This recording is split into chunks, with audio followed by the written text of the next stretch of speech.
there's one thing that God repeatedly attached His face to, His presence to, and that was the Ark of the Covenant.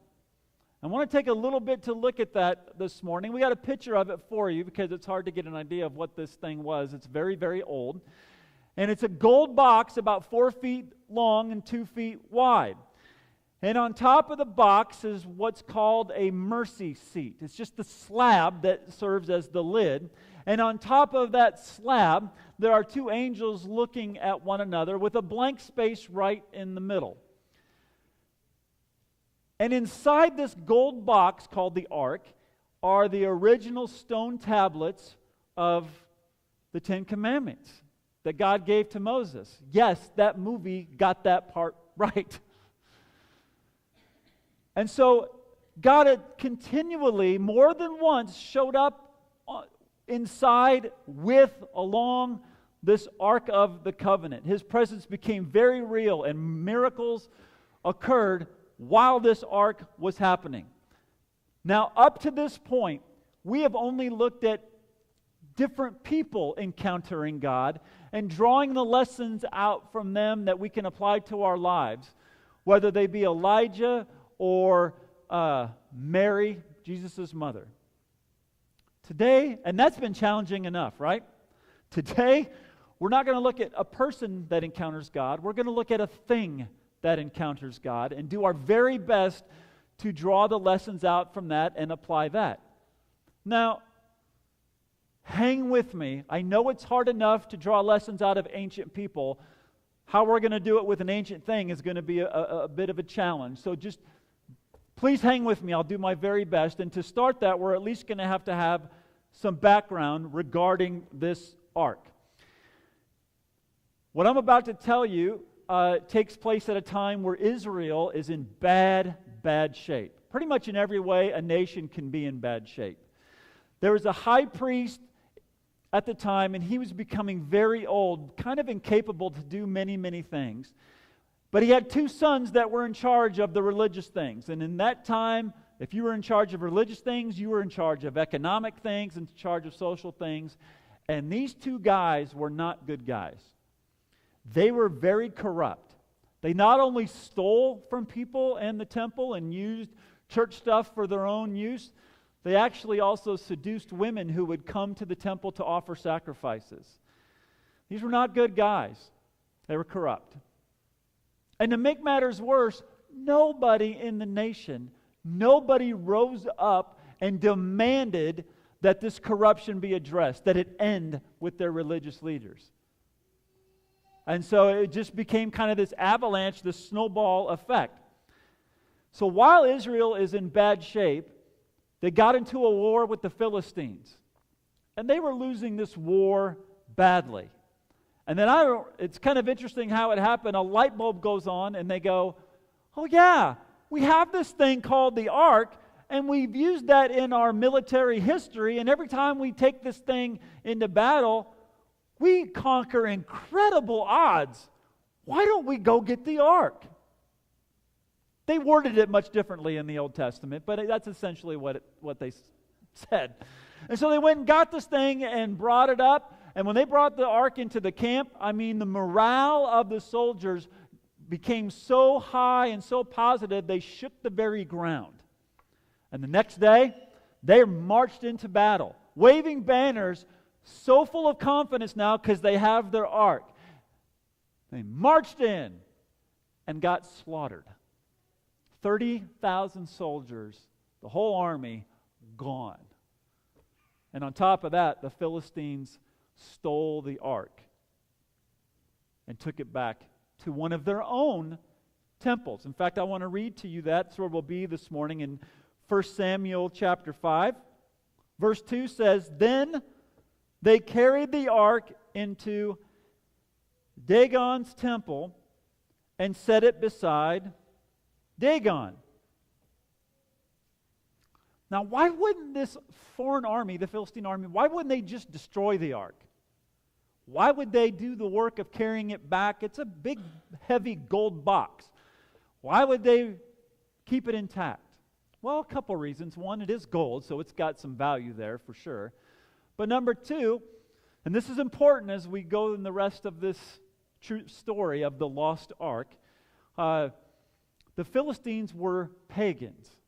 Now, that's not a word we use very much, and I don't want to take a long time, but I feel like I need to take at least a little bit of time because it's relevant to this account to explain what paganism or what a pagan is. And what that simply means is pagans take things in the universe, things that are real, like beauty and rain and the stars and the ocean and athletics and corn. Dagon is a corn god. You can make a god out of anything. I mean, I'm from Iowa. We had corn coming out of our ears. That's a pun. I didn't mean that. I would never think to worship it, but maybe as farmers we tend to do that from time to time. But nonetheless, Dagon was a corn god, so they put this temple in there because if you're a pagan, you worship all kinds of gods. And the reason you can do that is because pagans don't care about what is true. They care about what works. That's what they care about. And so if you are worshiping the God of beauty and all of a sudden you break out with, I don't know, some disease that affects your beauty, well, you go to the corn god. Maybe this one will help. Or you just work on down the line. You go to whichever god you need at the time and whichever one you're most attracted to at the time. And so the reason they didn't destroy the ark was because they thought, they're fine believing in the God of the Israelites. They didn't have a problem with him. They just added him to the rest of their other ones. And maybe he'll come in handy. Now, he didn't help this crew. Didn't help the Israelites this day. They went down in flames. But maybe he'll help us a little bit later. So they brought the ark, put it in Dagon's temple. And then some interesting things begin to unfold. So let me read to you in verse 3. When the people of Ashdod rose early the next day, there was Dagon, fallen on his face on the ground before the ark of the Lord. They took Dagon and put him back in his place. The statue had fallen, and it had fallen in such a way it was facing the ark like it was bowing before the ark, before the God of Israel. So they did what most normal people would do. They picked up the statue, blamed the teenagers for the ruckus they must have caused during the night, and got everything situated back the way that it should be. And then something else happened the next night. Verse 4. But the following morning when they rose, there was Dagon, fallen on his face on the ground before the ark of the Lord. But this time, his head and hands had been broken off, and were lying on the threshold. Only his body remained. Now the people, the Philistines, when they saw this, they recognized the massive symbolism that this meant. Now for us, it's almost impossible to get it at first glance. We just think, busted statue. No, of course it broke. It fell twice. But they know when the head breaks off and the hands break off, that's symbolic of something. In their culture, the head was the source of all wisdom, and the hands were the source of all power. And so when Dagon's statue fell, and the only things that broke off were the head and the wisdom, and it was again bowing before the ark of the Lord, those people recognized that next to the God of Israel, this God is foolish and powerless. And so they recognized this ark is something different. But they didn't learn it right away. There's a huge rest of the story. If you'll hang with me for 2 minutes, I'm going to try and summarize a bunch of chapters in the Old Testament. Right after this, in this same town of Ashdod, plagues broke out. And the people went, maybe this is a coincidence, but maybe it's connected to this ark thing. So let's get it out of our city. We don't want to lose it because it seems to be pretty powerful at times when it wants to. Maybe we can use it later. Maybe it will come in, maybe the God of Israel will come in handy for us later. But it's not working out for us in this town, so let's send it to another town. So they sent it off to another town, put it in another temple, and plagues broke out there too.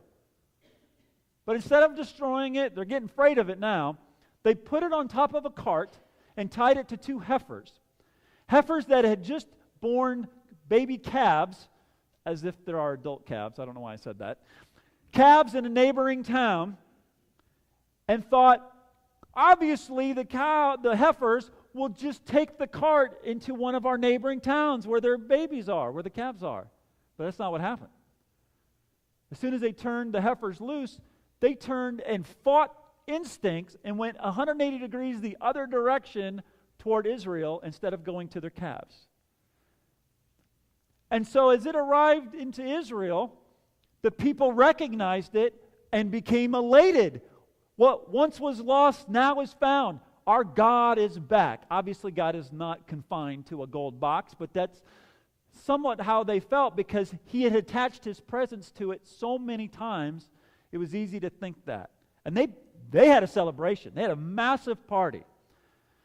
And full of excitement and probably too much wine, they opened the lid of the box to look at the tablets inside. And as soon as they did that, 70 of them fell dead immediately.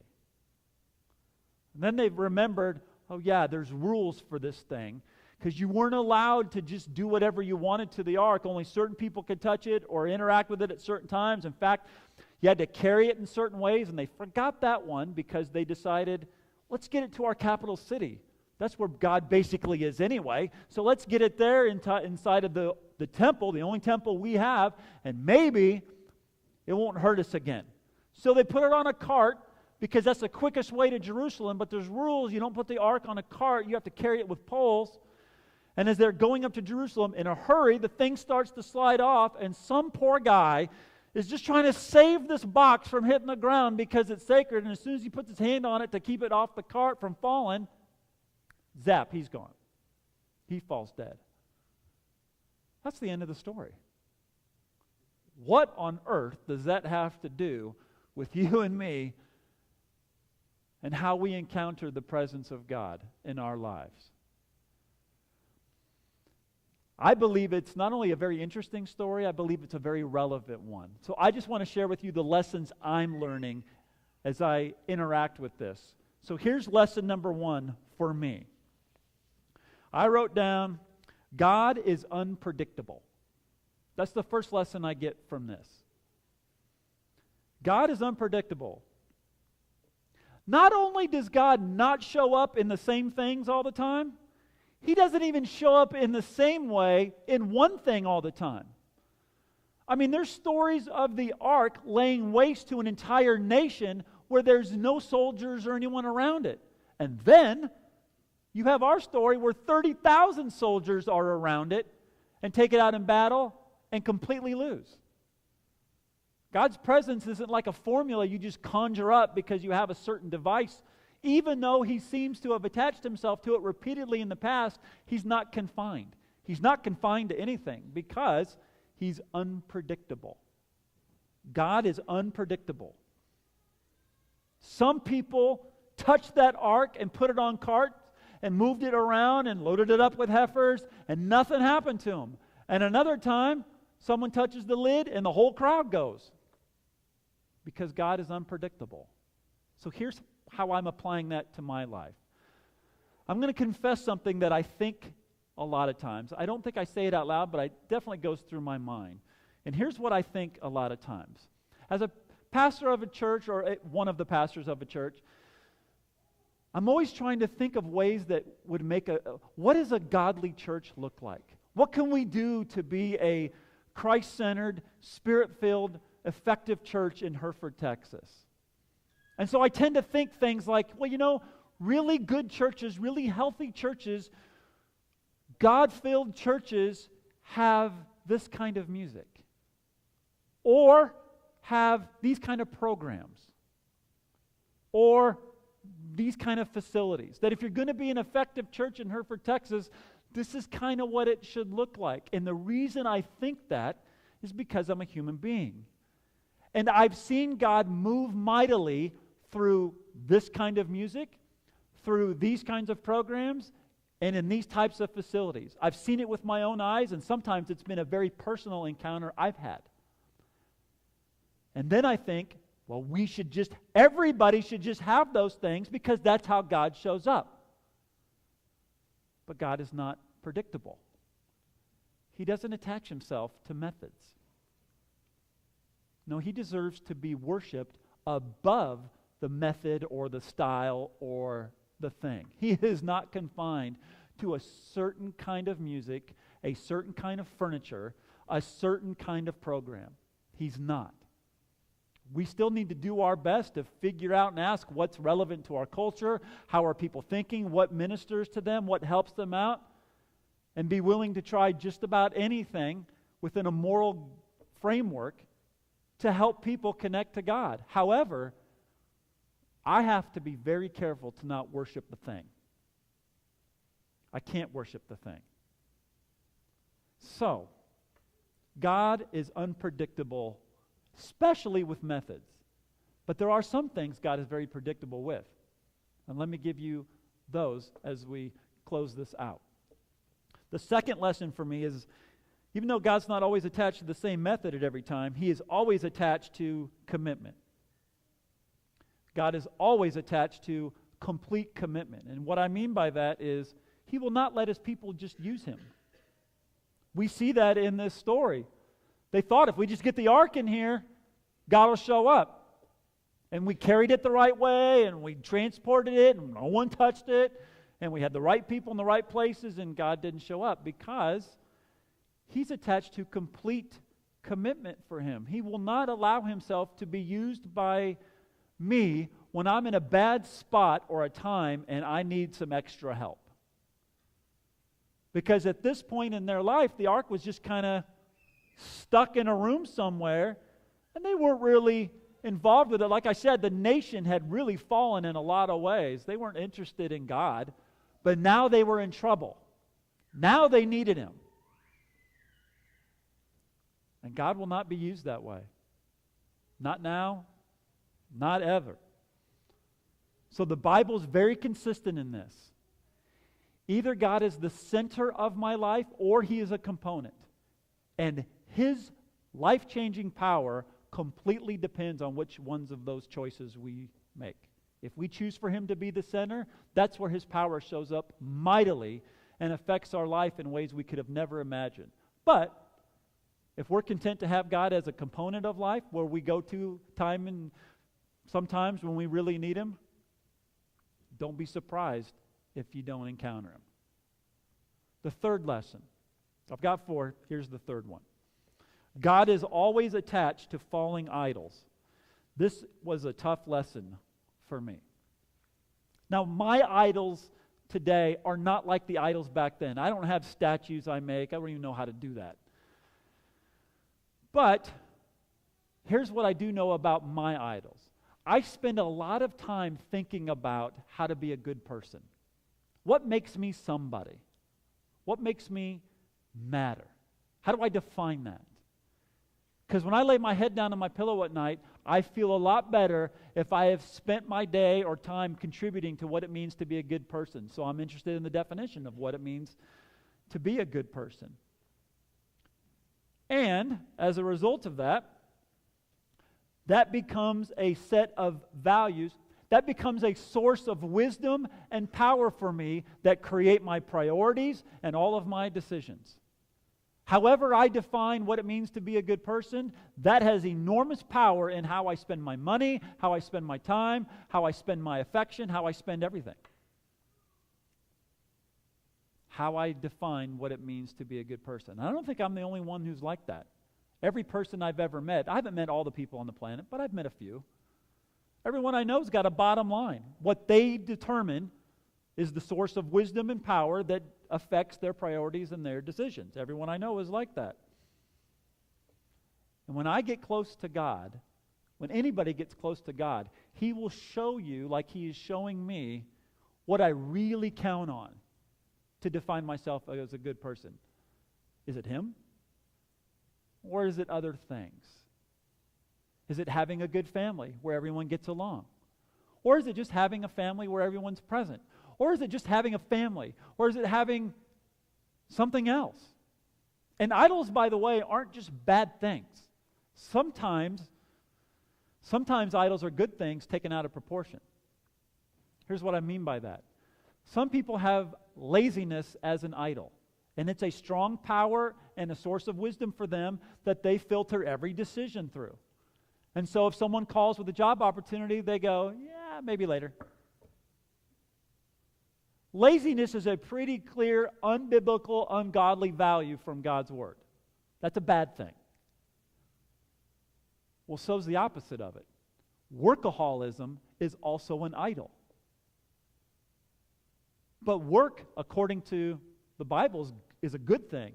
But when it's taken out of proportion and it begins to filter how we spend time with whoever we spend time with and where we go and money, that becomes an idol.